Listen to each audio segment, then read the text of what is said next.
कीजिए, वक्त बर्फीले स्थान अमरनाथ पर जाते हैं। विश्व रचयिता परमात्मा का यादगार विश्वनाथ में है।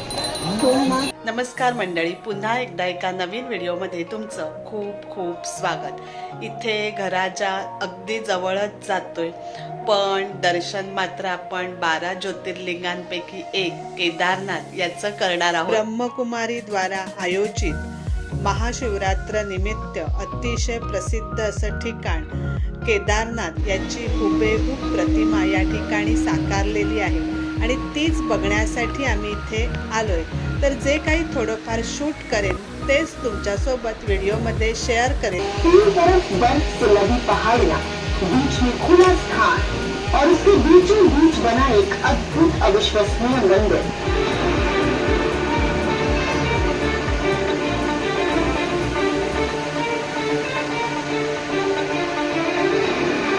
महादेव का वो अनोखा धाम जिसकी दुनिया करती है गुणगान।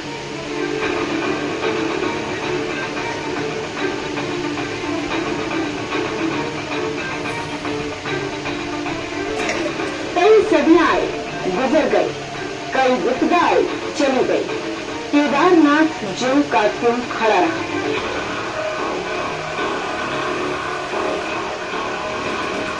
आखिर क्या है केदारनाथ धाम का रहस्य? हिमालय के बीचों बीच कैसे बना केदारनाथ धाम? क्या महादेव देवभूमि की धरा पर खुद आए?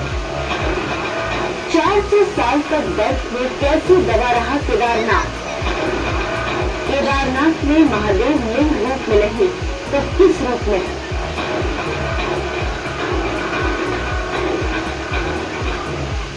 जून 2013 के दौरान भारत के उत्तराखंड और हिमाचल प्रदेश राज्यों में अचानक आई बाढ़ और भूस्खलन के कारण केदारनाथ सबसे अधिक प्रभावित रहा। इस ऐतिहासिक मंदिर का मुख्य हिस्सा और सदियों पुराना गुंबद सुरक्षित रहा, लेकिन मंदिर का प्रवेश द्वार और उसके आसपास का इलाका पूरी तरह तबाह हो गया। केदारनाथ मंदिर समुद्र तल से 11,755 फीट की ऊंचाई पर स्थित है। दोस्तों, अब जान लेते हैं कि किस तरह 400 सालों तक केदारनाथ मंदिर बर्फ में दबा रहा और इसका इस मंदिर पर क्या असर पड़ा। वैज्ञानिकों के अनुसार केदारनाथ मंदिर 400 सालों तक बर्फ में दबा रहा, फिर भी इस मंदिर को कुछ नहीं हुआ। इसीलिए 2013 में आई जल प्रलय के दौरान इस मंदिर के सुरक्षित रह जाने से वैज्ञानिकों को कोई हैरानी नहीं हुई। देहरादून के वाडिया इंस्टीट्यूट के हिमालयन जियोलॉजिकल वैज्ञानिक विजय जोशी ने कहा कि 400 साल तक केदारनाथ के मंदिर के बर्फ के अंदर दबे रहने के बावजूद ये मंदिर सुरक्षित रहा, लेकिन जब बर्फ पीछे हटी तो उसके हटने के निशान मंदिर में मौजूद थे।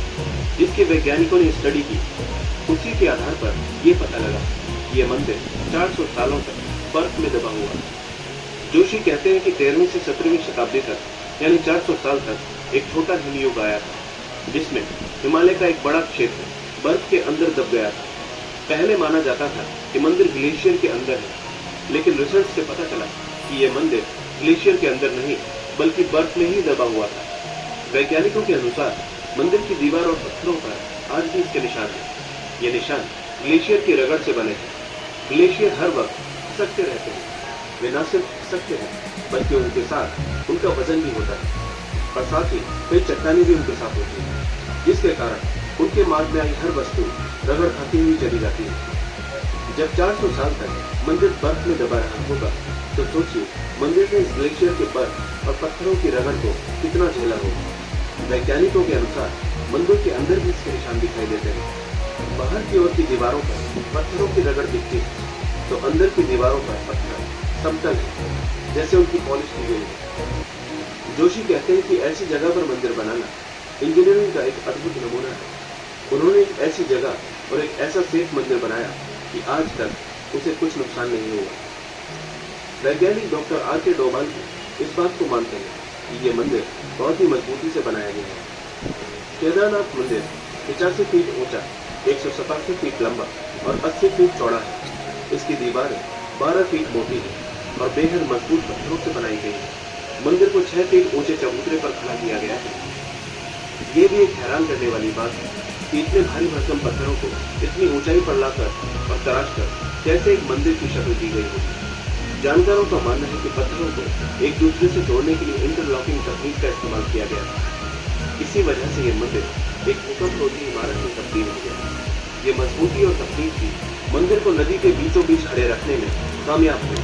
और वो क्या बताना हमें चाहते हैं, जैसे जैसे मेरे स्थान बने हैं वैसे ही मेरे बच्चे जो भी है ना वो भी उसी तरह बने रहे। जैसे कितनी बाधाएं उनके जीवन में आई, कितनी चट्टानें आई, फिर भी वो अलग रहा।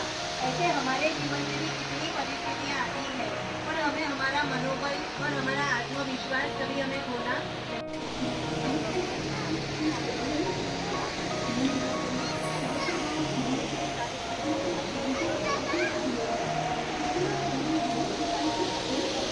या ठिकाणी वेगवेगळे छोटे छोटे मेडिटेशनचे व्हिडिओ ऐकायला ठेवले होते।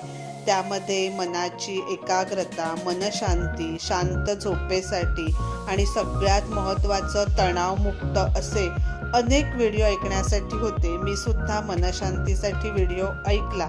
खरोखरच खूप त्यावेळी अगदी शांत वाटत होतं।